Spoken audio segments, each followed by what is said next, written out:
வணக்கம். நான் வந்து புது தவா வாங்கியிருந்தேன். இப்போ அதோடைய சீசனிங் எப்படி பண்ணலாம் அப்படின்னு சொல்லிட்டு பார்க்கலாம். அதுக்கு அந்த தவாவை நல்லா வாஷ் பண்ணி எடுத்துக்கங்க ஃபஸ்ட்டு. அதுக்கப்புறம் கேஸில் வச்சுட்டு கொஞ்சமாக எண்ணெய் ஊற்றி ஒரு வெங்காயத்தை கட் பண்ணி அதில் போட்டுக்கோங்க. இப்போ இந்த வெங்காயம் வந்து உங்களுக்கு நல்லா இதுலேயே வதங்கணும்.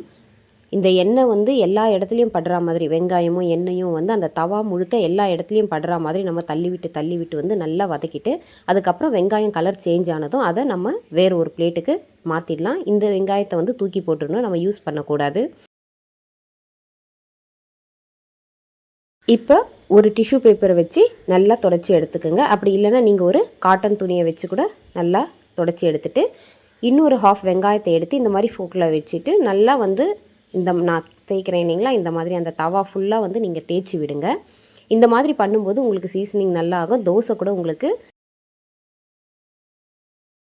ஒட்டாமல் நல்லா வருங்க. இப்போ பாருங்கள், உடனே நான் வந்து தோசை இதில் ஊற்றுறேன். சீசனிங் பண்ண உடனே பாருங்கள் எவ்வளோ சூப்பராக வருது அப்படின்னு சொல்லிட்டு.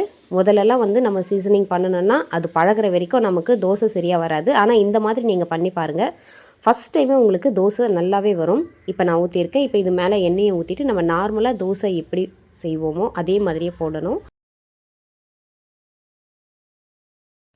இப்போ பாருங்கள், இது மேலே குட்டி குட்டி ஹோல்ஸ் வந்திருக்கு இல்லைங்களா, அப்போ தோசை நமக்கு சூப்பராக ப்ரிப்பேர் ஆகிடுச்சின்னு அர்த்தம்.